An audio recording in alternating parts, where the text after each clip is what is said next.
오늘 여호와께서 대대로 싸우시리라 라는 주제를 가지고 오늘 말씀 함께 나누도록 하겠습니다. 지난 12월 3일 윤석열 대통령의 계엄령 이후 대한민국은 한 치 앞도 내다볼 수 없는 정치적인 격변기를 통과하고 있습니다.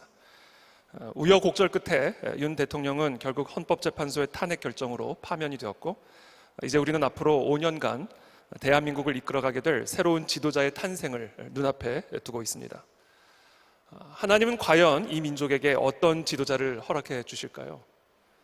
사울과 같은 지도자를 세워주실까요? 아니면 다윗과 같은 지도자를 세워주실까요? 여러분들은 어떤 지도자가 세워지기를 원하십니까? 네, 맞습니다. 우리 모두는 당연히 다윗과 같은 그런 지도자를 세워주실 것을 우리 한마음으로 소망하고 있고, 또 그것을 위해 우리가 함께 이 자리에 금식하며 모여 있는 것입니다. 그러나 성경을 보면 모든 나라와 역사의 주관자 되신 우리 하나님께서는 이스라엘 백성들을 위해 언제나 다윗과 같은 지도자만을 세워주실 것은 아니었습니다. 때로는 사울과 같은 지도자를 세우기도 하셨다는 사실을 우리는 성경을 통해서 보게 됩니다. 하나님께서는 이스라엘이라는 하나님이 친히 세우신 나라를 영광스럽게도 하셨지만 때로는 말할 수 없이 수치스럽게 만들기도 하셨습니다. 하나님께서 친히 세우신 이스라엘 백성들을 바벨론의 포로로 끌려가게 하신 다음에 예레미야를 통해서 다음과 같은 편지를 써서 그들에게 보내게 하셨습니다. 여호와께서 이와 같이 말씀하시니라.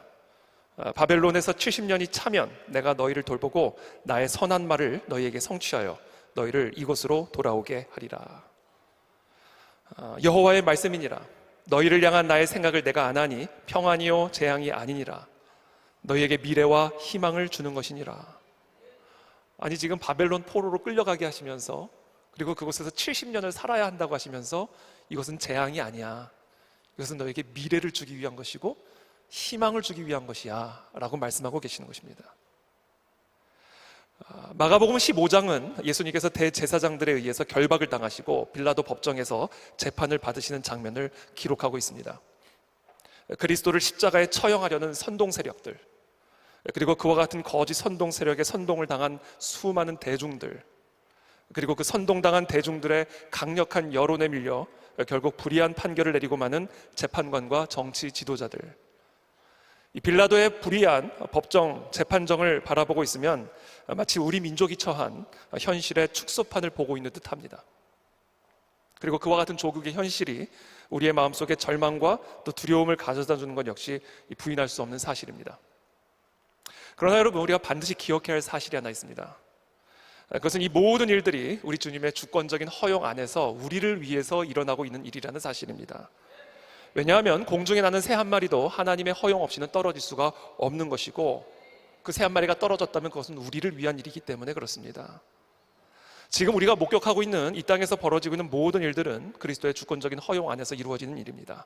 그렇기 때문에 그 안에는 우리를 위한 하나님의 사랑의 뜻이 담겨져 있음을 우리는 믿어야만 합니다.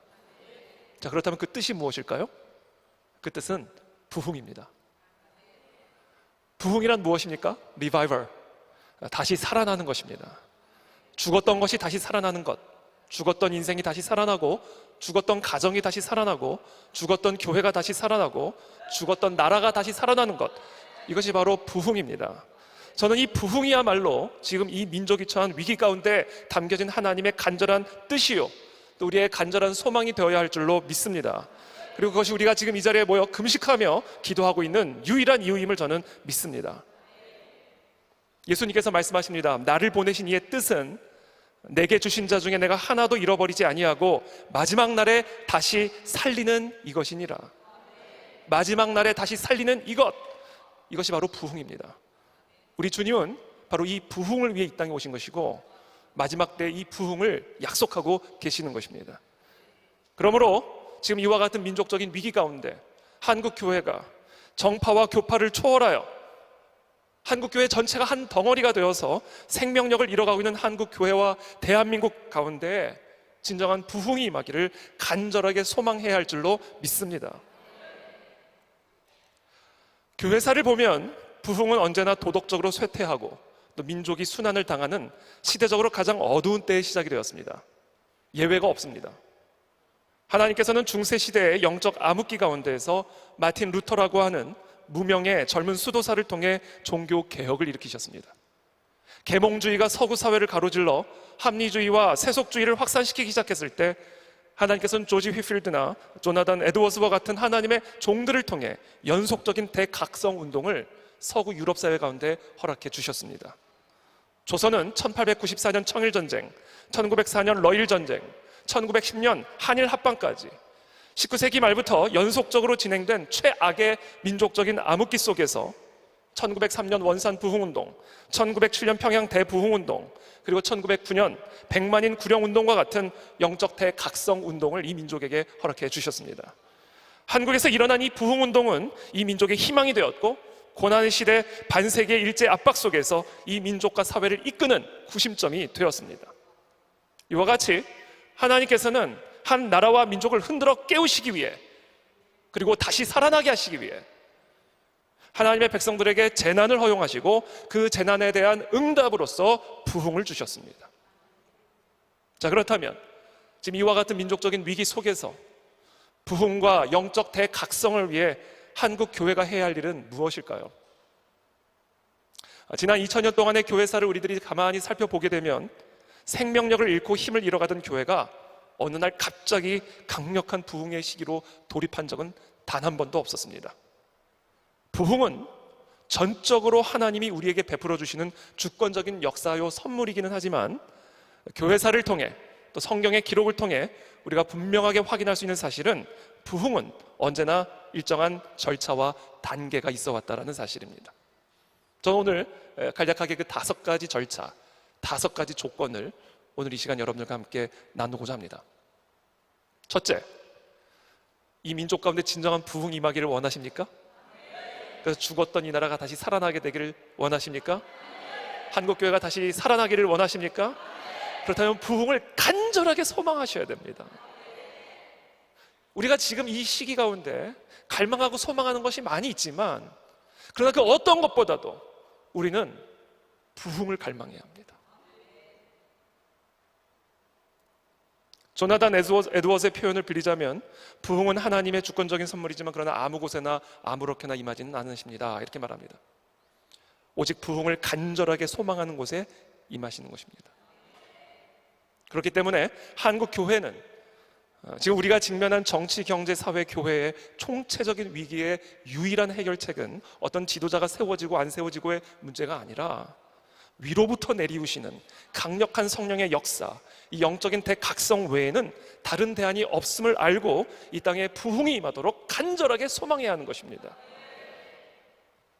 우리 하나님은 하나님의 그 기쁘신 뜻을 위하여 우리의 마음 안에 소원을 두고 행하게 하시는 분이라고 말씀하십니다. 하나님께서 기뻐하시는 그 뜻을 우리가 간절하게 소망할 때, 하나님의 그 간절히 기뻐하시는 그 뜻이 우리의 마음의 소원이 될 때, 그때 하나님은 그 소망을 반드시 성취하시는 것입니다. 하나님께서 기뻐하시는 뜻은 부흥입니다. 죽은 나사로와 같은 우리 모두가 무덤 문을 열고 나오기를 원하시는 것이 하나님의 간절한 뜻인 것입니다. 그러므로 우리 모두는 이 땅에 부흥을 간절하게 소망해야 할 줄로 믿습니다.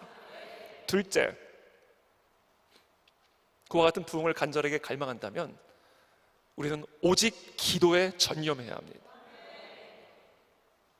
초대교회 성도들은 예수 그리스도께서 약속하신 부흥을 위해 무엇에 전념하고 있었을까요? 전념이라는 것은 오직 그것만 했다는 말입니다. 여자들과 예수의 어머니 마리아와 예수의 아우들과 더불어 마음을 같이하여 오로지 기도에 힘쓰더라. 저는 이곳이 오순절 다락방인 줄을 믿습니다. 바울과 실라는 복음을 전하다가 결국 심하게 매를 맞은 후에 두 발의 착고가 든든히 채워진 채로 깊은 감옥에 갇히게 되었습니다. 그 깊은 감옥에서 바울과 실라는 매에 맞아 멍이 들고 두 발은 착고에 묶여진 채로 무엇을 하고 있었을까요?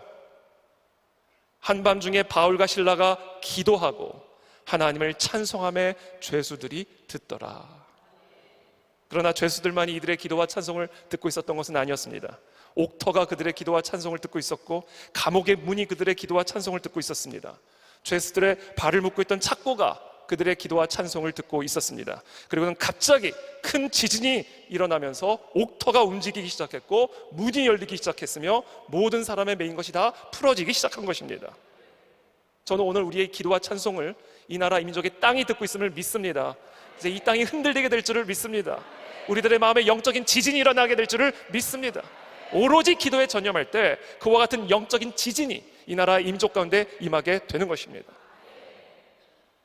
1820년, 1830년대에 북아일랜드는 아주 극심한 영적 침체에 빠져 있었습니다.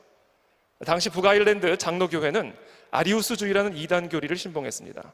그것은 우리 주 예수 그리스도의 신성을 부인하는 이단적인 교리입니다. 교리가 타락할 때 사회가 타락하게 되고 교회가 타락하게 됩니다. 당시 이 아일랜드는 온갖 문란함과 더러운 범죄로 들끓고 있었습니다. 제임스 맥컬키는 북아일랜드에 사는 아주 평범한 평신도였습니다. 어느 날 복음 전도에 열심을 다하였던 콜빌이라는 한 여사가 한 여인과 대화를 나누는 것을 옆에서 듣게 되었습니다. 콜빌 여사는 그 여인에게 이렇게 말했습니다. 당신은 예수님을 교리적으로만 알고 있을 뿐 단 한 번도 그분의 살아계신 인격체를 만나본 적은 없는 것 같습니다. 이때 그 콜빌 여사의 그 말이 맥컬킨의 가슴에 꽂히게 되었습니다. 그리고 그는 약 2주 동안 아침이든 밤이든 주님과 말씀 앞에서 씨름하기 시작하였고 결국 태어나서 처음으로 머리로만 알고 있었던, 교리로만 알고 있었던 그 예수 그리스도께서 인격체로 맥컬킨을 만나 주신 것입니다. 그는 곧바로 그의 친구인 제레마야 매닐리와 존 월리스와 로버트 칼라일과 함께 기도 모임을 시작했습니다. 1857년 9월 작은 학교 건물에서 4명의 사람들로 시작된 이 기도 모임은 시간이 거듭될수록 점점 더 많은 사람들이 참석하기 시작했습니다. 이 조그만 기도 모임에 하나님의 임재가 역사하기 시작하자 모여드는 사람들을 다 수용하지 못하게 되어 결국 들판이나 산에서 모이기 시작했습니다. 한 번은 어떤 채석장에서 약 5,000명의 기도자가 모이게 되었습니다. 그리고 그때 한 노인이 다음과 같은 간증을 하게 됩니다. 여러분, 저는 평생을 죄인의 삶을 살았습니다. 술로 매일 살았으며 가족들을 술 때문에 50년 동안 빈곤으로 내몰았습니다. 하지만 지난주 저는 이 집회에서 구원을 받았습니다. 저의 무거운 죄는 모두 다 사라졌습니다. 예수님께서 대신 지어주셨기 때문입니다. 저는 여러분 앞에서 죄인으로 서는 것이 아니라 하나님의 완전하시고 완벽한 은혜의 결과물로 서 있습니다. 1859년 바로 이 아일랜드 얼스터 지역에서 일어났던 영적 각성은 개인과 전 사회를 변화시키기 시작했습니다. 지역사회의 범죄가 현저하게 줄어들기 시작했고 그래서 얼스터 지역의 판사들은 재판할 거리가 없었다고 합니다. 여러 술집들이 문을 닫게 되었으며 더러운 언어 생활도 사라지게 되었다라고 기록하고 있습니다. 휴 헌터 목사는 당시 상황을 다음과 같이 기록했습니다. 주님의 표현할 수 없는 놀라운 영적 축복들은 너무나도 놀랍다. 나는 지난주 동안 하루도 제대로 잔 적이 없다. 매일 밤 그리고 아침에 성경의 말씀을 듣기 위해 찾아오는 영혼들 때문이다. 우리 도시는 주님의 역사 이전에는 아일랜드에서 가장 부패한 도시였다. 하지만 부흥의 불길이 모든 부패한 것을 태워버렸다. 나는 마치 새 예루살렘의 길거리를 다니는 것과 같은 느낌이다. 저는 한국교회 목사님들이 말씀을 가르치기 위해 밤잠을 잘 수 없는 지경에 이르게 되기를 축복합니다. 우리 한국교회 성도들이 밤낮을 가리지 않고 말씀을 듣기 위해 말씀의 자리에 모여드는 역사들이 일어나게 되기를 축복합니다. 전 지금과 같은 금식 성회가 단지 지금과 같은 민족적 위기뿐 아니라 이것이 일상이 되는 한국교회가 되기를 축복합니다. 1904년의 웨일즈 부흥운동, 1905년 인도 묵티 공동체 부흥운동, 1906년 아주사 부흥운동, 이 모든 부흥의 역사는 처음부터 거창하게 시작한 것이 아닙니다. 비상한 시국에 필요한 것은 오직 하나, 비상한 기도뿐이라는 사실을 깨닫게 된 한 사람 한 사람들, 여기 모여 계신 여러분들과 같은 사람들이 모이기 시작하면서 나라와 민족을 뒤흔드는 놀라운 부흥이 일어나게 된 것입니다. 하나님은 이스라엘 백성들에게 바벨론 포로 70년을 안겨주시면서 이것은 너에게 재앙이 아니라 미래와 희망을 주기 위한 것이야 라고 말씀하시면서 이어서 이렇게 말씀하십니다. 너희가 내게 부르짖으면, 내게 와서 기도하면 내가 너희들의 기도를 들을 것이요 너희가 온 마음으로 나를 구하면 나를 찾을 것이요 나를 만나리라. 어떻게 이 재앙이 그들에게 미래가 되고 희망이 될 수 있었을까요? 하나님이 원하신 뜻은 부르짖음이었기 때문입니다. 기도를 통한 영적 각성이 이 재앙 안에 담겨져 있는 하나님의 뜻이기 때문인 것입니다. 세 번째, 이 땅 가운데 부흥이 임하기 위해 우리에게 필요한 것, 담대한 하나님의 말씀 선포가 강단에서 이루어져야만 합니다. 모든 참된 영적인 대각성과 부흥의 현장에는 언제나 성경이 그 중심에 위치해 서 있었습니다. 사람의 말이 아니라 성경이 그 강단의 중심에 서 있어야만 하는 것입니다. 하나님의 말씀의 강력한 선포와 가르침은 하나님께서 부흥의 불을 지피시기 위한 가장 중요한 수단입니다. 베드로의 강력한 설교를 통해 강팍했던 이스라엘 백성들의 심령이 기경이 되어 어찌할꼬 통회하기 시작하였고, 고넬료의 가정에 베드로가 하나님의 말씀을 설교할 때 말씀을 듣는 모든 사람들에게 성령이 임하셨다라고 기록하고 있습니다. 오순절의 베드로뿐이 아닙니다. 마틴 루터, 존 칼빈, 조나단 에드워즈가 강단에서 외쳤던 하나님의 말씀은 다름 아닌 피 묻은 십자가 복음이었습니다. 사도행전에 나타난 오순절 성령의 그 놀라운 회개의 역사는 이 십자가 복음을 정확하게 설명해준 이후에 나타난 부흥의 결과물이었습니다. 성령께서는 성령의 감동으로 기록된 하나님의 말씀을 도구로 삼아 죽어있는 개인은 물론이거니와 죽어있는 나라와 교회를 다시 살아나게 하십니다.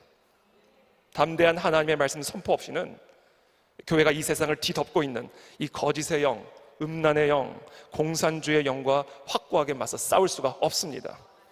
그러므로 이제 한국 교회는 말씀 중심의 초대교회 본연의 모습으로 돌아가야 할 줄로 믿습니다. 넷째입니다. 하나님의 말씀을 실천하는 거룩한 삶의 회복이 일어나야만 합니다. 하나님은 거룩하십니다. 그러므로 그 거룩하신 하나님이 우리 가운데, 이 자리 가운데, 이 민족 가운데 강림하시기 위해서는 우리도 거룩해야 합니다. 그러나 우리는 우리의 행위로는 하나님의 거룩함에 도저히 도달할 수가 없습니다. 우리는 우리의 공로가 아닌 오직 예수 그리스도의 대속의 피로 말미암은 죄의 용서를 통하여 하나님의 거룩한 의의를 선물로 받게 되는 것입니다. 그것이 바로 예수 그리스도의 복음입니다. 이와 같이 하나님의 그 거룩한 의의를 선물로 받게 된 자들은 그 의의를 지키기 위해 죄와 피 흘리기까지 싸워야 합니다. 우리의 힘으로 하나님의 거룩을 얻을 수는 없지만 그리스도의 은혜로 주어진 그 거룩을 선물로 받은 하나님의 자녀들은 그리스도의 핏값으로 주어진 그 그리스도의 의의를 지키기 위해, 그 거룩을 지키기 위해 피 흘리기까지 죄와 싸우는 투쟁의 삶을 살아가게 되어 있습니다. 또 그렇게 하는 것이 마땅한 하나님의 자녀된 도리요 진정한 하나님의 자녀들에게서 나타나는 표지입니다. 우리가 예수 그리스도로 말미암아 거룩한 의의 옷을 입었다라고 말을 하면서도 실제로 의로운 삶을 살지 않는다면 그 사람이 주장하는 의의는 가짜인 것입니다. 산업혁명이 일어나던 18세기 중엽, 미국의 1차 대각성 운동과 비견할 수 있는 놀라운 부흥이 영국에서 일어났습니다. 이 부흥은 영국의 정치, 사회, 문화 전반에 대단한 영향을 미쳐 영국에서는 프랑스 혁명과 같은 비극적인 유혈혁명을 가질 필요가 없었습니다. 그리고도 놀라운 개혁을 이룰 수가 있었습니다. 이 부흥을 주도한 세력의 중심에 바로 존 웨슬리라는 사람이 있었습니다. 옥스포드 대학에 진학한 존 웨슬리는 청년 시절에 학교 내에 홀리 클럽이라고 하는 모임을 만들어 매번 모일 때마다 그 홀리 클럽의 멤버들에게 다음에 5가지 질문을 스스로 던지며 점검했다고 합니다. 첫째, 지난번 모임 이후 내가 범한 죄는 무엇일까? 둘째, 나는 지난 주간 어떤 유혹을 만났는가? 셋째, 당신은 그 유혹으로부터 어떻게 구출을 받았는가? 넷째, 죄라고 의심되는 것을 생각하고 말하고 행한 것이 무엇이 있는가? 다섯째, 사람들 앞에 비밀로 감춰두고 싶은 것은 아무것도 없는가?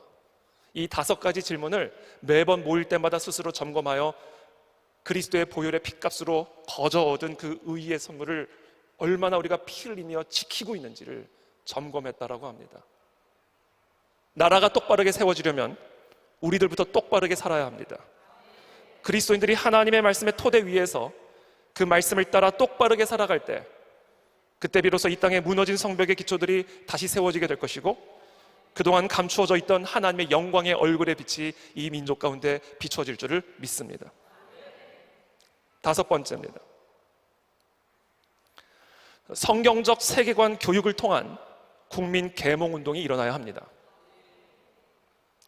지금 우리 민족은 1948년 건국 이래, 그리고 1950년 6.25 전쟁 이래 최악의 국가적인 위기를 맞고 있습니다. 지금 우리 민족이 처한 위기는 1997년 IMF 사태 수준의 경제적인 위기가 아닙니다. 2020년 코로나 팬데믹과 같은 보건적인 위기도 아닙니다. 지금 이 나라가 처한 위기는 나라의 존립 자체를 위협받고 있는 체제적인 위기입니다. 많은 사람들이 대한민국의 위기를 해결하기 위한 해결책으로 국민 통합을 이야기하고 있습니다. 그러나 사람들이 주장하는 그런 국민 통합은 현재 대한민국에서 가능하지 않을 뿐 아니라 바람직하지도 않습니다. 일품 요리와 음식물 쓰레기가 통합하면 음식물 쓰레기가 일품 요리가 되는 것이 아니라 일품 요리가 음식물 쓰레기가 되어버립니다. 대한민국은 일품 요리요, 공산주의는 음식물 쓰레기입니다. 이 둘은 통합될 수도 없고 통합되어서도 안 됩니다. 그와 같은 통합은 공산주의를 살리는 길이요, 대한민국을 죽이는 길입니다. 대한민국은 하나가 되어야 합니다. 그러나 자유민주주의로 하나가 되어야 합니다. 대한민국은 불의한 재판관이 다스리는 무법천지가 아니라 공의가 강같이 흐르는 정의로운 법치국가로 통합되어야 합니다. 대한민국은 대한민국과 열방의 구원자 되신 예수 그리스도로 통합되어야 하고 온 세상을 창조하신 만군의 여호와 하나님의 말씀으로 통합되어야 할 줄로 믿습니다. 전쟁은 이제부터가 시작입니다. 그리고 그 전쟁은 바로 공산주의와의 전쟁입니다. 이것은 피할 수 없는 전쟁이요, 피해서도 안 되는 전쟁입니다. 플라톤은 말했습니다. 정치에 무관심하면 가장 저급한 인간의 지배를 받는다. 정치에 무관심하다는 말은 정치에 무지하다는 말입니다. 국민들이 정치에 무지하면 그런 국민들은 가장 저급한 인간의 지배를 받게 되는 것입니다. 그것이 바로 정치에 무관심하고 정치에 무지한 국민들의 죄값입니다. 한 나라의 정치적인 위기는 정치 지도자들로부터 오는 것이 아닙니다. 정치에 무관심하고 무지한 국민들로부터 나오는 것입니다. 왜냐하면 정치학적으로 말을 할 때 모든 권력은 국민들로부터 나오는 것이기 때문입니다. 그러므로 우리는 다윗과 같은 정치인을 달라고 기도하기 전에 다윗과 같은 정치인을 알아볼 수 있는 국민들이 일어나기를 기도해야 합니다. 그런 의미에서 한국교회의 지도자들은 하나님의 나라와 영광을 위해, 그리고 복음 전파와 이 땅의 영적인 부흥을 위해 이 땅의 국민들과 성도들이 다윗과 같은 정치인을 알아볼 수 있는 그런 정치적, 영적 분별력을 가질 수 있도록 가르쳐주고 인도해줘야 할 책임이 있습니다. 누가 사울이고 누가 다윗인지 분별치 못하는 그런 정치에 무관심하고 무지한 사람들에게 사울과 다윗을 분별할 수 있는 기준이 무엇인지를 어두운 밤하늘을 비추는 달빛처럼 선명하게 가르쳐주고 인도해줘야 할 선지자적인 책임이 대한민국의 모든 영적 지도자들에게 있는 것입니다. 지금 이 민족이 처한 정치적인 위기는 한국 교회의 영적 지도자들이 바로 그와 같은 선지자적 책임을 회피한 결과입니다. 왜냐하면 목사들부터가 정치에 대해 무관심했고 무지했기 때문입니다. 목사들과 성도들이 정치에 대해 무관심하거나 무지했던 이유는 복음과 하나님의 나라에 대한 너무나 편협한 오해 때문입니다. 복음이란 단지 예수님을 믿고 죄 사함을 받아 천국에 가는 것이 아닙니다. 물론 이것은 분명한 사실이며 복음의 핵심입니다. 그러나 이와 같은 복음의 진정한 의미가 그리스도인의 정치적 참여를 희석시키는 방식으로 악용이 되어서는 안 되는 것입니다. 그것은 하나님 나라의 사역과 복음의 본질을 왜곡하는 것입니다. 죄의 싹은 저주이고 사망입니다. 인간의 죄는 개인의 삶은 물론 인간 세계와 자연 세계 그리고 우주 세계에 이르기까지 하나님이 창조하신 모든 피조 세계 가운데 파괴적인 결과를 낳았습니다. 따라서 그리스도의 십자가 복음을 통한 죄 사함은 단순히 한 개인의 구원만을 의미하는 것이 아니라 인간 세계와 자연 세계 그리고 전 우주 세계가 인간의 죄로 인한 저주와 사망으로부터 구원을 받게 되었음을 의미하는 것입니다. 그렇기 때문에 예수 그리스도의 복음은 개인적인 구원에 국한된 소식이 아닌 모든 나라와 민족, 모든 인간 세계와 자연 세계를 포괄하는 우주적인 구원에 관한 소식인 것입니다. 우리 예수님은 사람들의 죄만 용서하신 분이 아니었습니다. 사람들의 육체적인 질병 또한 고쳐주시는 분이었습니다. 우리 주님은 사람들의 영적인 삶과 육체적인 삶 모두에 관심을 갖고 계신 분이었습니다. 왜냐하면 사람이란 존재는 영육의 연합체로서 사람들의 육신을 고치는 것은 영적으로도 유익한 일이요, 그 사람의 영적인 구원은 곧 육체적인 구원이기도 하기 때문입니다. 그래서 우리 모두는 마지막 날에 육체적인 부활을 하게 되는 것입니다. 그런 의미에서 이 사람들의 육체적인 삶을 개선하기 위한 모든 정치 사회적인 활동은 매우 영적으로 유익한 것이며 따라서 지극히 영적인 활동인 것입니다. 북한과 한국의 차이를 생각해 보십시오. 북한의 억압적인 정권의 박해로 인해 수백만 명의 북한 사람들이 예수 그리스도를 들어본 적도 없이 죽어가고 있습니다. 그러나 자유로운 대한민국에서 태어난 사람들의 눈앞에는 구원의 대로가 활짝 열려 있습니다. 사람들이 그 대로를 거부하는 것이 문제일 뿐입니다. 그렇다면 여러분들은 북에서 살고 싶으십니까? 남에서 살고 싶으십니까? 여러분, 이 나라를 북한과 같은 나라로 만들길 원하십니까? 아니면 지금과 같은 대한민국을 유지하고 싶으십니까? 여러분들은 여러분들의 자녀들이 어디에서 살기를 원하십니까? 그런데 대한민국과 같이 중국 공산당과 북한 공산당에 둘러싸여 전 세계 선진국 가운데 가장 치열한 체제전쟁, 이념전쟁을 펼치고 있는 대한민국에서 교회가 정치적인 중립을 지켜야 한다고요? 교회는 정치에 대해서 이야기를 하지 말라고요? 도둑을 보고도 짖지 못하는 개를 어찌 개라고 말할 수가 있겠습니까? 바로 이것이 지금 이 나라가 지금과 같은 정치적 위기에 처한 본질적인 이유인 것입니다. 좋은 정부는 사람들이 평화롭고 경건한 삶을 살도록 돕고, 악한 정부는 그것을 방해합니다. 정부는 교회가 자유롭게 예배를 드리고 복음을 전하는 일에 협조적일 수도 있고, 반대로 법을 통해 그것을 강제로 막을 수도 있습니다.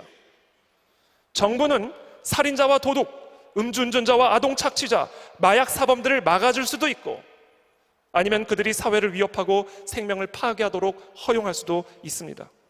정부는 결혼을 장려하고 결혼을 유지시킬 수도 있고, 아니면 반대로 결혼을 파괴할 수도 있습니다. 세상의 정부는 이 땅에서 하나님의 통치를 대리하는 하나님의 기관입니다. 그런 의미에서 이 땅의 모든 공직은 바로 성직인 것입니다. 그러므로 우리 대한민국은 물론이거니와 전 세계에 더 많은 선한 정부가 나타나도록 우리 모두가 마땅히 기도해야 하는 것이고, 그와 같은 성직을 감당할 만한 정치인들을 알아볼 수 있는 그런 영적인 분별력과 안목을 우리 한국교회와 대한민국 국민들은 반드시 갖추고 있어야 하는 것입니다. 이 모든 일들이 다 하나님의 나라를 위한 선교인 것입니다. 1880년 10월 20일 네덜란드의 목사이자 나중에 네덜란드의 총리가 된 아브라함 카이퍼는 다음과 같이 말했습니다. 우리 인간의 삶의 영역에서 만유의 주제이신 그리스도께서 나의 것이다 라고 외치지 않는 영역은 단 한 뼘도 존재하지 않는다.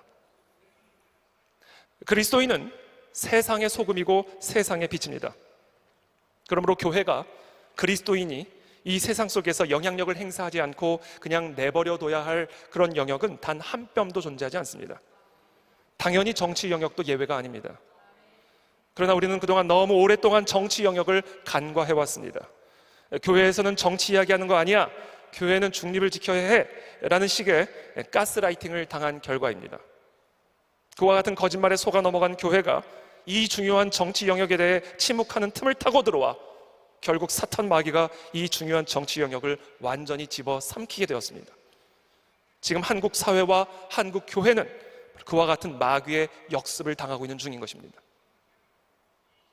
이 세상의 다른 모든 영역과 마찬가지로 정치 영역 역시 그리스도인들이 생육하고 정복해서 다스려야 할 영역입니다. 우리가 그곳으로 들어가 진리로 빛을 발하지 않으면 그곳은 어둠의 영역의 지배를 받게 될 것입니다. 그리고 결국에는 그 어둠의 세력이 교회를 삼키고 성도들을 삼키며 이 나라를 삼키게 될 것입니다. 한성 감옥의 사형수였던 청년 이승만은 1903년 28살의 나이에 자신의 감방에서 다음과 같은 글을 남겼습니다.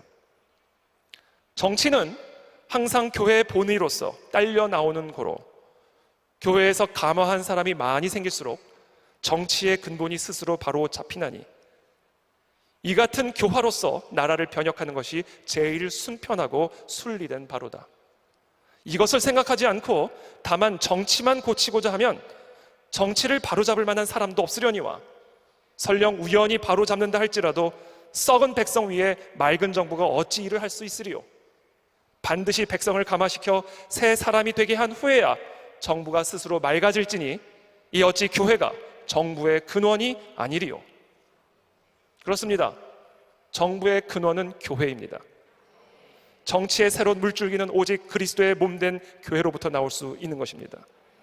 그러므로 그리스도인은 나라의 정치적인 현실을 도외시하는 그런 비겁한 어리석음을 버려야 합니다. 지금 이 민족이 처한 위기의 본질은 자유민주주의냐 아니면 공산주의냐를 두고 펼쳐지는 체제전쟁입니다. 그러므로 다윗과 같은 정치인을 달라고 기도하기 전에 국민들부터 흔들어 깨워야 합니다.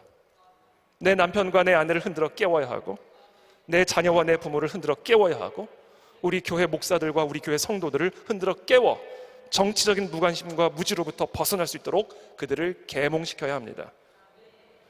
맑은 정부의 근원은 바로 맑은 교회입니다. 한국 교회가 바로 서면 나라도 바로 섭니다.